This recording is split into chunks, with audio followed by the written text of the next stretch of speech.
ಎಲ್ರಿಗೂ ನಮಸ್ಕಾರ. Welcome back to my channel. ನಾನು ಪೂಜಾ.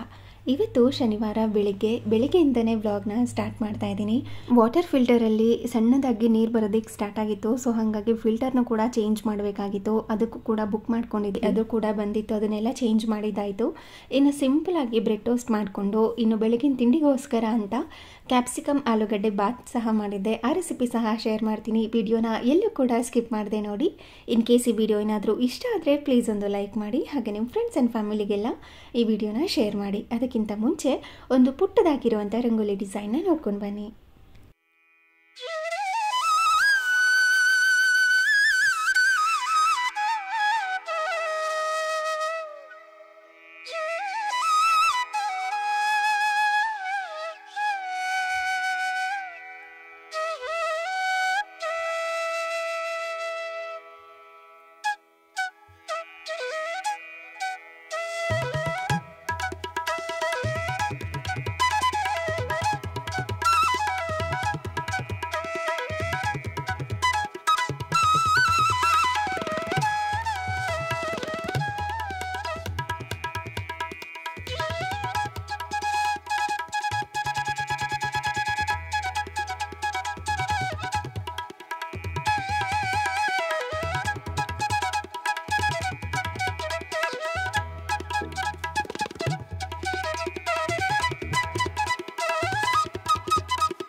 ಇವತ್ತಿನ ರಂಗೋಲಿ ಹೇಗಿತ್ತು ಅಂತ ಕಮೆಂಟ್ ಮಾಡಿ ತಿಳಿಸಿ. ಇನ್ನು ಬೆಳಗಿನ ತಿಂಡಿಗೋಸ್ಕರ ಅಂತ ಆಲೂಗಡ್ಡೆ ಮತ್ತು ಕ್ಯಾಪ್ಸಿಕಮ್ನ ಹಾಕಿ ಒಂದು ಸಕ್ಕತ್ತಾಗಿರುವಂಥ ಬಾತ್ ಮಾಡಿದ್ದೆ. ಆ ರೆಸಿಪಿನ ವಿಡಿಯೋ ಕೊನೆಯಲ್ಲಿ ಶೇರ್ ಮಾಡ್ತೀನಿ. ಇವಾಗ ಸಮ್ಮರ್ ಸ್ಟಾರ್ಟ್ ಆಗಿರೋದ್ರಿಂದ ಏನಾದ್ರೂ ತಣ್ಣಗೆ ಕುಡಿಬೇಕು ಇಲ್ಲ ತಣ್ಣಗೆ ತಿನ್ನಬೇಕು ಅನಿಸ್ತಾ ಇರುತ್ತೆ. ನನ್ನ ಹಸ್ಬೆಂಡ್ಗೆ ಹೇಳಿದೆ ಐಸ್ ಕ್ರೀಮ್ ತಿನ್ನಬೇಕು ಅನಿಸ್ತಾ ಇದೆ ಅಂತ. ಅಷ್ಟರಲ್ಲಿ ಆರ್ಡರ್ ಮಾಡಿ ಇಷ್ಟು ತಂದು ಇಟ್ಟುಬಿಟ್ಟಿದ್ರು. ಇದಿಡುವಾಗ ಹೇಳ್ತಾ ಇದ್ದಾರೆ, ಫ್ರೀಝರ್ನಲ್ಲಿ ಐಸ್ ಕ್ರೀಮ್ ಇಡೋದಕ್ಕಿಲ್ಲ ಆದರೂ ಜಾಗ ಬಿಟ್ಟಿದ್ದೀರಾ, ಬರೀ ಕಾಳುಗಳನ್ನೇ ತುಂಬಿಟ್ಟಿದ್ದೀರಲ್ಲ ಅಂತ. ಈ ಎಳ್ಳೆಲ್ಲ ಜಾಸ್ತಿ ಕ್ವಾಂಟಿಟಿಯಲ್ಲಿ ತರಿಸಿಟ್ಕೊಂಡಿರ್ತೀನಲ್ವ, ಕಪ್ಪು ಎಳ್ಳು ಊರಿಂದ. ಸೊ ಹಾಗಾಗಿ ಅದನ್ನು ಹೊರಗಡೆ ಇಟ್ಟರೆ ಹುಳ ಹಿಡಿಯೋ ಚಾನ್ಸಸ್ ಇರುತ್ತೆ. ಅದಕ್ಕೋಸ್ಕರ ಅದನ್ನು ಫ್ರೀಝರ್ನಲ್ಲಿ ಇಟ್ಕೊಂಡಿರ್ತೀನಿ. ಇನ್ನು ವಾಟರ್ ಫಿಲ್ಟರಲ್ಲಿ ನೀರು ಕೂಡ ಸಣ್ಣದಾಗಿ ಬರೋದಕ್ಕೆ ಸ್ಟಾರ್ಟ್ ಆಗಿತ್ತು. ಆ ಫಿಲ್ಟರ್ದು ಕಿಟ್ಟೆಲ್ಲ ಚೇಂಜ್ ಮಾಡ್ಕೋಬೇಕಾಗಿತ್ತು. ಸೊ ಹಾಗಾಗಿ ಅದನ್ನು ಕೂಡ ಇಮ್ಮಿಡಿಯೇಟಾಗಿ ಬುಕ್ ಮಾಡಿದ್ವಿ. ಇಮಿಡಿಯೇಟಾಗಿ ಬುಕ್ ಮಾಡಿದ್ದು ಒಳ್ಳೆಯದೇ ಆಯಿತು. ಏಕೆಂದರೆ ಸ್ವಲ್ಪ ಹೊತ್ತಿಗೆ ನೀರೇ ಸ್ಟಾಪ್ ಆಗಿಬಿಡ್ತು ಫಿಲ್ಟರಲ್ಲಿ ಬರೋದು. ಅಂದರೆ ಗೊತ್ತಾಗುತ್ತೆ ನಮಗೆ, ಅದು ಬೀಪ್ ಆಗ್ತಾ ಇರುತ್ತೆ. ಅಂದರೆ ಎಷ್ಟು ಲೀಟರ್ ಅಂತ ಇರುತ್ತಲ್ಲ ಅದು ಮುಗ್ದೋಗಿರುತ್ತೆ. ಆವಾಗ ಬೀಪ್ ಆಗೋದಕ್ಕೆ ಸ್ಟಾರ್ಟ್ ಆಗುತ್ತೆ. ಆವಾಗ ನಾವು ಮತ್ತೆ ಕಿಟ್ನ ಚೇಂಜ್ ಮಾಡ್ಕೋಬೇಕಾಗತ್ತೆ. ಅದು ಗೊತ್ತಿತ್ತು, ಬೀಪ್ ಆಗ್ತಾ ಇದ್ದಿದ್ದು ಸೌಂಡ್ ಕೇಳಿಸ್ತಾ ಇತ್ತು. ಇನ್ನೇನೋ ಅದ್ರ ಟೈಮ್ ಬಂತು ಅಂತ ಅನಿಸ್ತು. ಸೊ ಹಾಗಾಗಿ ಬುಕ್ ಮಾಡಿದ್ವಿ. ಸುಮ್ಮನೆ ಲೋಕಲಲ್ಲೆಲ್ಲ ತರಿಸಿ ಮಾಡಿಸ್ಕೊಳ್ಳೋದಕ್ಕಿಂತ ನಾವು ಯಾವ ಕಂಪ್ನಿಯಿಂದ ವಾಟರ್ ಫಿಲ್ಟರ್ನ ತೊಗೊಂಡಿರ್ತೀವಲ್ವ ಅಲ್ಲೇ ಬುಕ್ ಮಾಡಿಕೊಂಡ್ರೆ ತುಂಬಾ ಒಳ್ಳೆಯದು. ಯಾಕೆ ಅಂತಂದರೆ ನಮ್ಮ ಮುಂದೆನೇ ಬಾಕ್ಸಸ್ ಎಲ್ಲ ಓಪನ್ ಮಾಡಿ ಹಾಕ್ಕೊಡ್ತಾರೆ. ಇನ್ನು ಲೋಕಲಲ್ಲಿ ಏನಾದರೂ ನಾವು ಬುಕ್ ಮಾಡಿಕೊಂಡು ಚೇಂಜಸ್ ಮಾಡಿಸ್ಕೊಂಡ್ರೆ ಸ್ವಲ್ಪ ದಿನಕ್ಕೇ ಅದು ಮತ್ತೆ ರಿಪೇರಿಗೆ ಬಂದುಬಿಡುತ್ತೆ. ಸೊ ಹಾಗಾಗಿ ಏನು ಮಾಡಿದೆ, ಪ್ಯೂರಿಟಿಂದನೇ ಬುಕ್ ಮಾಡ್ಕೊಂಡಿದ್ವಿ. ಈ ಟೈಮಿಗೆ ಬರ್ತೀವಿ ಅಂತ ಹೇಳಿರ್ತಾರಲ್ವ ಆ ಟೈಮ್ಗೆ ಬರ್ತಾರೆ ಅವರು. ಸೊ ಹಾಗಾಗಿ ಅವ್ರು ಬಂದಾಗ ಏನು ಡಿಸ್ಟರ್ಬ್ ಆಗಬಾರ್ದು ಅಂತ ಈ ಸ್ಪ್ಯಾಚುಲ ಎಲ್ಲ ಇಟ್ಕೊಳ್ಳೋದಕ್ಕೆ ಒಂದು ಸ್ಟ್ಯಾಂಡ್ ಇಟ್ಕೊಂಡಿದ್ದೆ. ಮತ್ತು ಕಿಚನ್ ಟವಲ್ಸ್ ಎಲ್ಲ ಇಟ್ಕೊಳ್ಳೋದಕ್ಕೆ, ಮತ್ತು ಈ ಸೈಡಲ್ಲೆಲ್ಲ ಈ ಕುಕ್ಕರ್ ಬೆಲ್ಟ್ ಆಗಿರ್ಬೋದು ಮತ್ತು ಚಾಪಿಂಗ್ ಬೋರ್ಡೆಲ್ಲ ಇಟ್ಕೊಂಡಿರ್ತೀನಲ್ವ ಅದನ್ನೆಲ್ಲ ನೀಟಾಗಿ ಕ್ಲೀನ್ ಮಾಡಿ ಎತ್ತಿಟ್ಕೊಂಡಿದ್ದೆ. ಅಂದರೆ ಆ ವಾಟರ್ ಫಿಲ್ಟರ್ ಚೇಂಜ್ ಮಾಡೋದಕ್ಕೆ ಬರೋರಿಗೆ ಡಿಸ್ಟರ್ಬ್ ಆಗಬಾರ್ದು ಅಂತ. ಯಾಕೆಂದರೆ ವಾಟರ್ ಫಿಲ್ಟರ್ ಅದನ್ನೆಲ್ಲ ತೆಗೆದು ಅವರು ಸೆಟ್ ಮಾಡ್ತಾರೆ. ಸೊ ಹಾಗಾಗಿ ಅದನ್ನೆಲ್ಲ ಒಂದು ಸೈಡಲ್ಲಿ ಎತ್ತಿಟ್ಕೊಂಡಿದ್ದಾಯಿತು. ಅಷ್ಟರಲ್ಲಿ ಆ ವಾಟರ್ ಫಿಲ್ಟರ್ ರೆಡಿ ಮಾಡೋದಕ್ಕೆ ಬಂದಿದ್ರಲ್ವ ಅವರು ಕೂಡ ಬಂದಿದ್ದರು. ನಮ್ಮ ಮುಂದೆನೇ ಕಿಟ್ನ ಓಪನ್ ಮಾಡ್ತಾರೆ, ನಮ್ಮ ಕೈಲಿ ಓಪನ್ ಮಾಡಿಸ್ತಾರೆ. ಅದರಲ್ಲಿ ಕೋಡೆಲ್ಲ ಇರುತ್ತೆ, ಅದನ್ನೆಲ್ಲ ಓಪನ್ ಮಾಡಿ ಕೋಡೆಲ್ಲ ಅಪ್ಲೈ ಎಲ್ಲ ಮಾಡಬೇಕು. ಅದಾದ ನಂತರ ಇವರು ಏನಿದು ಈ ಫಿಲ್ಟರ್ನೆಲ್ಲ ಚೇಂಜ್ ಮಾಡೋದಕ್ಕೆ ಸ್ಟಾರ್ಟ್ ಮಾಡ್ಕೋತಾರೆ. ನಿಮ್ಮ ಮನೆಯಲ್ಲಿ ಏನಾದರೂ ಈ ಥರ ವಾಟರ್ ಫಿಲ್ಟರ್ ಇದ್ದರೆ ನೀವು ಕೂಡ ನೀವು ಯಾವ ಕಂಪ್ನಿಯಲ್ಲಿ ತೊಗೊಂಡಿರ್ತೀರಲ್ವ ಅದೇ ಕಂಪ್ನಿದೇನೆ ಕಿಟ್ನ ಚೇಂಜ್ ಮಾಡೋದಕ್ಕೆ ಆರ್ಡರ್ ಕೊಟ್ಕೊಳ್ಳಿ. ಏಕೆಂದರೆ ಅದೇ ಬೆಸ್ಟ್ ಆಪ್ಷನ್ ಇರೋದು, ಅದು ಕೂಡ ಒಳ್ಳೆಯದೇ. ಹಾಗೆಯೇ ಇಷ್ಟು ಲೀಟರ್ ಅಂತ ಇರುತ್ತೆ, ನಮಗೆ ಎಷ್ಟು ಲೀಟರ್ ಬೇಕೋ ಅದಕ್ಕೆ ತಕ್ಕಂತೆ ನಾವು ಚೇಂಜಸ್ನ ಮಾಡಿಸ್ಕೋಬೋದು. ನಾವು ಮಾಡಿಸಿರೋದು 6000 ಅಥವಾ 8000 ಲೀಟರ್ ಅಂತ ಅನಿಸುತ್ತೆ. ಟೋಟಲ್ ಇದಕ್ಕೆ ಖರ್ಚಾಗಿದ್ದು ಈ ಟೈಮ್ ಚೇಂಜ್ ಮಾಡಿಸಿದಾಗ 3150 ರುಪೀಸ್ ಆಯಿತು ನಮಗೆ. ಅಂದರೆ ಈ ಕಿಟ್ಟೆಲ್ಲ ಹಾಕಿ ಅವರೆಲ್ಲ ಬಂದು ಫಿಕ್ಸ್ ಮಾಡಿಬಿಟ್ಟು ಹೋಗ್ತಾರಲ್ವ ಅದಕ್ಕೆ. ಒಂದೊಂದು ಪ್ಯೂರಿಫೈಯರಲ್ಲಿ ಒಂದೊಂದು ಥರ ರೇಟ್ ಇರುತ್ತಲ್ವ. ಸೊ ಹಾಗಾಗಿ ನಾವು ಎಷ್ಟು ಲೀಟರ್ನ ಸೆಲೆಕ್ಟ್ ಮಾಡ್ಕೋತೀವಿ ಅಷ್ಟು ಪ್ರೈಸಸ್ ಆಗುತ್ತೆ. ಸೊ ಹಾಗಾಗಿ ಇವತ್ತು ಈ ಕೆಲಸ ಕಂಪ್ಲೀಟ್ ಆಯಿತು. ಸದ್ಯಕ್ಕೆ ಇಮಿಡಿಯೇಟಾಗಿ ಬುಕ್ ಮಾಡಿದ್ದು ಒಳ್ಳೆಯದಾಯಿತು. ಇಲ್ಲಾಂತಂದರೆ ಮತ್ತೆ ಹೋಗಿ 5 ರುಪೀಸ್ ಇಲ್ಲಾಂದರೆ 10 ರುಪೀಸ್ ಕೊಟ್ಟು ದೊಡ್ಡ ಕ್ಯಾನಲ್ಲಿ ತುಂಬ್ಕೊಂಬರ್ತೀವಲ್ವ ಆ ಥರ ಆಗಿಬಿಡೋದು.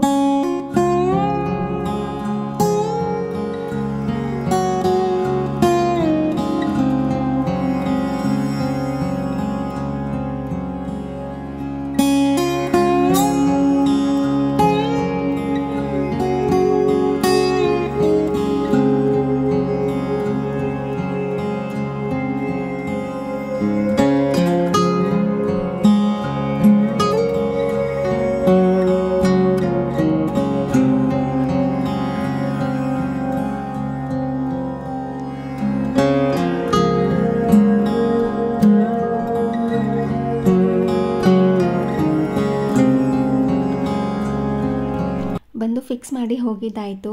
ಈ ಕಿಟ್ನೆ ಅವರು ಚೇಂಜಸ್ ಮಾಡಿ ಹಳೆದನ್ನು ತೆಗೆದಿಟ್ಟಿರ್ತಾರೆ, ಹೊಸದನ್ನು ಹಾಕಿ ಹೋಗಿರ್ತಾರೆ ಅಷ್ಟೇ. ಅದನ್ನೆಲ್ಲ ಮಾಡ್ಕೊಳ್ಳೋ ಅಷ್ಟರಲ್ಲಿ ಆಲ್ಮೋಸ್ಟ್ ಒಂದು ಅರ್ಧ ಗಂಟೆನಾದ್ರೂ ಬೇಕಾಗುತ್ತೆ. ಇವಾಗ ಇದನ್ನೆಲ್ಲ ಏನು ಸ್ಟ್ಯಾಂಡ್ ಇತ್ತು ಅದನ್ನೆಲ್ಲ ಇವಾಗ ಫಿಕ್ಸ್ ಮಾಡ್ಕೋಬೇಕು. ಇದನ್ನು ಚೇಂಜ್ ಮಾಡಿರ್ತಾರೆ, ಹಾಗೆ ಇದರೊಳಗಡೆನೂ ಕೂಡ ಬಿಚ್ಚಿ ಚೇಂಜ್ ಮಾಡಿರ್ತಾರೆ. ಆ ಕೆಲಸ ಎಲ್ಲ ಮುಗ್ದಿದ್ದಾಯಿತು, ಅಂದರೆ ನೀಟಾಗೆಲ್ಲ ಜೋಡಿಸ್ಕೊಂಡಿದ್ದಾಯಿತು.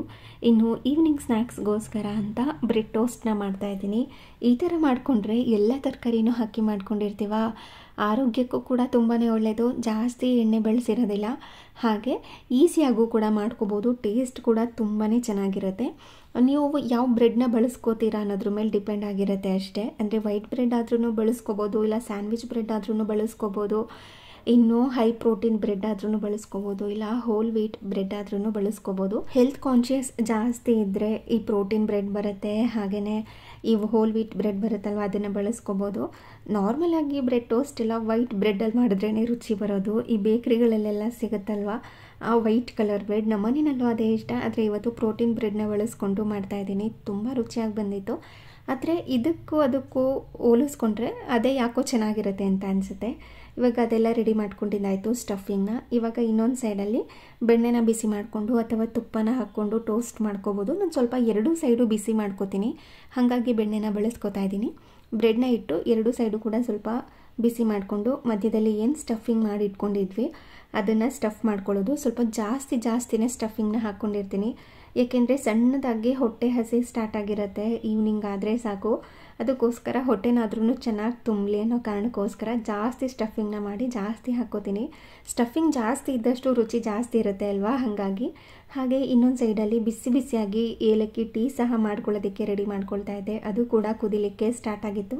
ಇನ್ನೊಂದು ಸೈಡಲ್ಲಿ ಬಿಸಿ ಬಿಸಿ ಆಗಿರುವಂಥ ಟೋಸ್ಟ್. ಈವ್ನಿಂಗ್ ಆಯ್ತಂದರೆ ಸಾಕು, ಎಲ್ಲರ ಮನೆಯಲ್ಲೂ ಇದೇನೆ, ಏನಾದರೂ ತಿಂಡಿ ಮಾಡಿ ಸ್ನ್ಯಾಕ್ಸ್ ಮಾಡಿ ಅಂತ. ಚಕ್ಲಿ ನಿಪ್ಪಟ್ಟು ಕೋಡುಬಳೆ ಏನಾದರೂ ಮಾಡಿಟ್ವಿ ಅಂತ ಅಂದ್ಕೊಳ್ಳಿ, ಅದು 1 ವೀಕ್ ಅಂತೂ ಬರೋದೇ ಇಲ್ಲ. ಜಸ್ಟ್ 2 ಡೇಸಲ್ಲೇ ಖಾಲಿ ಆಗಿಬಿಡುತ್ತೆ. ಎಲ್ಲರ ಮನೆಯಲ್ಲೂ ಇಷ್ಟ ಅಲ್ವಾ. ಪ್ರತಿದಿನ ಏನು ಸ್ನ್ಯಾಕ್ಸ್ ಮಾಡೋದು ಅಂತ ಒಂದೇ ಸರಿ ಮಾಡಿ ಇಟ್ಕೊಂಡಿದ್ರೆ ಚಕ್ಲಿ ನಿಪ್ಪಟ್ಟು ಕೋಡುಬಳೆ ಎಲ್ಲ, ಅದನ್ನು 2 ದಿನಕ್ಕೆ ಖಾಲಿ ಮಾಡಿಬಿಡ್ತಾರೆ. ಮತ್ತೆ ನೆಕ್ಸ್ಟ್ ಡೇ ಏನಾದ್ರೂ ಹೊಸದಾಗಿ ಸ್ನ್ಯಾಕ್ಸ್ ಮಾಡಿ ಅಂತ. ಈ ಥರನೇ ಆಗಿಬಿಡುತ್ತೆ. ಯಾರ್ಯಾರ ಮನೆಯಲ್ಲಿ ಈ ಥರ ಆಗುತ್ತೆ ಅಂತ ಕಮೆಂಟ್ ಮಾಡಿ ತಿಳಿಸಿ. ಹಾಗೆಯೇ ಬಿಸಿ ಬಿಸಿಯಾಗಿರೋಂಥ ಟೋಸ್ಟ್ ರೆಡಿಯಾಗಿತ್ತು. ಹಾಗೆ ಇನ್ನೊಂದು ಸೈಡಲ್ಲಿ ಏಲಕ್ಕಿ ಟೀ ಸಹ ರೆಡಿಯಾಗಿತ್ತು. ಒಂದೊಳ್ಳೆ ಹೆಲ್ದಿ ಆಗಿರೋವಂಥ ಸ್ನ್ಯಾಕ್ಸ್ ರೆಸಿಪಿ ಇದು. ಈ ಥರ ಸಿಂಗಲ್ ಬ್ರೆಡ್ಡಲ್ಲೂ ಸಹ ಮಾಡ್ಕೋಬೋದು, ಇಲ್ಲಾಂದರೆ ಈ ಥರ ಕ್ಲೋಸ್ ಮಾಡಿಕೊಂಡು ಸಹ ಮಾಡ್ಕೋಬೋದು. ಆದರೆ ನನಗೆ ಸ್ವಲ್ಪ ರೋಸ್ಟ್ ಆದರೆ ಇಷ್ಟ ಆಗುತ್ತೆ. ಸೊ ಹಾಗಾಗಿ 2 ಸೈಡು ಕೂಡ ಈ ಥರ ಕಲರ್ ಚೇಂಜ್ ಆಗೋ ತನಕ ಟೋಸ್ಟ್ ಮಾಡ್ಕೊಂಡಿರ್ತೀನಿ. ನಾರ್ಮಲ್ ಆಗಿ ಹೊರಗಡೆಯಿಂದ ಅಂದರೆ ಬೇಕ್ರಿಯಿಂದ ಬ್ರೆಡ್ ಟೋಸ್ಟ್ನ ತೊಗೊಂಡು ಬಂದಿರ್ತೀವಲ್ವ, ಅಂದರೆ ಬ್ರೆಡ್ಡೆಲ್ಲ ಸ್ವಲ್ಪ ಸಾಫ್ಟಾಗಿ ಆಗಿರುತ್ತೆ. ಏಕೆಂದರೆ ಅವರು ಮೊದಲೇ ಮಾಡಿಟ್ಕೊಂಡಿರ್ತಾರೆ. ಸೊ ಹಾಗಾಗಿ ಸಾಫ್ಟಾಗಿ ಆಗಿರುತ್ತೆ. ನಾವು ಇನ್ಸ್ಟೆಂಟಾಗಿ ಬಿಸಿ ಬಿಸಿಯಾಗಿ ಮಾಡಿಕೊಡೋದ್ರಿಂದ ಫುಲ್ ಸ್ಟಿಫಾಗಿಯೇ ಇರುತ್ತೆ, ಅಂದರೆ ಸೂಪರ್ ಸಾಫ್ಟಾಗಿ ಏನಾಗಿರೋದಿಲ್ಲ. ಒಂದು ಸ್ವಲ್ಪ ಹೊತ್ತು ಒಂದು 10 ನಿಮಿಷ ಬಿಟ್ಟು ತಿಂದರೆ ಸಾಫ್ಟಾಗಿ ಆಗಿರುತ್ತೆ, ಆದರೆ ಅವಾಗ ಬಿಸಿ ಇರೋದಿಲ್ಲ. ಸೊ ಹಾಗಾಗಿ ಬಿಸಿ ಬಿಸಿ ಇರೋವಾಗಲೇ ತಿನ್ಕೊಳ್ಳೋದು. ಇನ್ನು ಬೆಳಗಿನ ತಿಂಡಿಗೋಸ್ಕರ ಅಂತ ಆಲೂಗಡ್ಡೆ ಕ್ಯಾಪ್ಸಿಕಮ್ನ ಹಾಕಿ ಒಂದು ಸಕ್ಕತ್ತಾಗಿರೋವಂಥ ಫ್ಲೇವರ್ಫುಲ್ ಆಗಿರೋವಂಥ ಬಾತ್ನ ಮಾಡಿದ್ದೆ. ತುಂಬ ಸಿಂಪಲ್ಲಾಗಿ ಸಕ್ಕ ಟೇಸ್ಟಿಯಾಗಿತ್ತು. ಹಾಗೆ ಕಲರ್ಫುಲ್ಲಾಗಿ ಕೂಡ ಇತ್ತು, ಫ್ಲೇವರ್ಫುಲ್ಲಾಗಿ ಕೂಡ ಇತ್ತು. ಬೆಳಗಿನ ತಿಂಡಿಗೆ ಲಂಚ್ ಬಾಕ್ಸ್ಗೆ ಪರ್ಫೆಕ್ಟ್ ಆಗಿರುತ್ತೆ. ನಮ್ಮನೇಲಂತೂ ರೈಸ್ ಐಟಮ್ನ ಜಾಸ್ತಿ ಇಷ್ಟಪಡೋದ್ರಿಂದ ನಮಗಂತೂ ಆಪ್ಷನ್ ಜಾಸ್ತಿನೇ ಇರುತ್ತೆ. ಯಾವುದೇ ಥರ ರೈಸ್ ಐಟಮ್ ಮಾಡಿದ್ರೂ ಕೂಡ ಇಷ್ಟಪಟ್ಟು ತಿಂತಾರಲ್ವ. ಸೊ ಹಾಗಾಗಿ ರೈಸ್ ಐಟಮ್ನೇ ಮಾಡ್ತಾನೆ ಇರ್ತೀವಿ.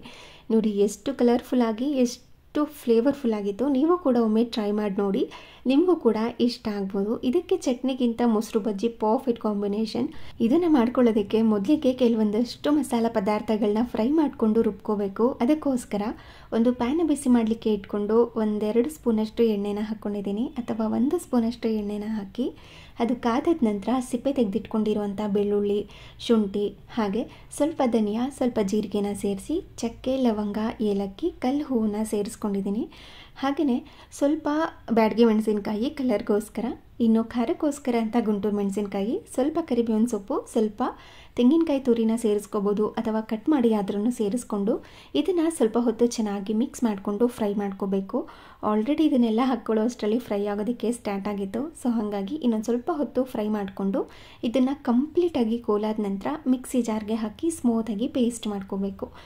ನಂತರ ಒಂದು ಕುಕ್ಕರ್ನ ಬಿಸಿ ಮಾಡಲಿಕ್ಕೆ ಇಟ್ಕೊಂಡು ಸ್ವಲ್ಪ ಎಣ್ಣೆನ ಹಾಕ್ಕೊಂಡಿದ್ದೀನಿ. ಬೇಕು ಅಂದರೆ ಸ್ವಲ್ಪ ತುಪ್ಪನೂ ಸಹ ಸೇರಿಸ್ಕೋಬೋದು. ನಾನಿಲ್ಲಿ ಬರೀ ಎಣ್ಣೆನಲ್ಲೇ ಮಾಡ್ಕೋತಾ ಇದ್ದೀನಿ.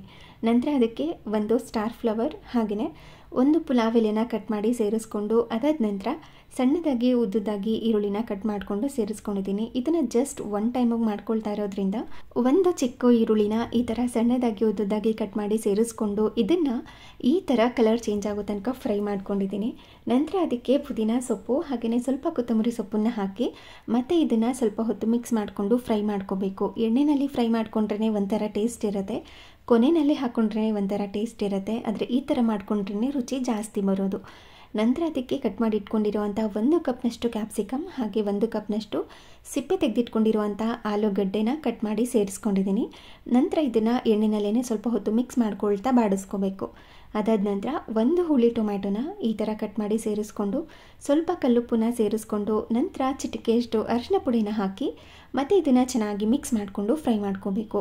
ಬೇಕು ಅಂದರೆ ಇದಕ್ಕೆ ನೀವು ಸೋಂಪನ್ನು ಸಹ ಸೇರಿಸ್ಕೋಬೋದು, ಹಾಗೆಯೇ ಕಸೂರಿ ಮೇಥಿನೂ ಸಹ ಹಾಕ್ಕೊಬೋದು. ನಾನಿಲ್ಲಿ ಯಾವುದನ್ನು ಹಾಕ್ಕೊಂಡಿಲ್ಲ, ಸಿಂಪಲಾಗೇ ಮಾಡ್ಕೋತಾ ಇದ್ದೀನಿ. ನಂತರ ಅದನ್ನು ಸ್ವಲ್ಪ ಹೊತ್ತು ಮಿಕ್ಸ್ ಮಾಡಿಕೊಂಡು ಫ್ರೈ ಮಾಡ್ಕೋಬೇಕು. ಅದಾದ ನಂತರ ರುಬ್ಬಿ ಇಟ್ಕೊಂಡಿರುವಂಥ ಮಸಾಲ ಪೇಸ್ಟನ್ನು ಇದರೊಳಗಡೆ ಸೇರಿಸ್ಕೋತಾ ಇದ್ದೀನಿ. ಮಸಾಲ ಪೇಸ್ಟನ್ನು ಜಾಸ್ತಿ ನೀರನ್ನು ಹಾಕಿ ರುಬ್ಕೊಳ್ಳೋದಕ್ಕೆ ಹೋಗಬೇಡಿ, ಈ ಥರ ಗಟ್ಟಿಯಾಗೇ ಇರಲಿ ಚಟ್ನಿ ಥರ.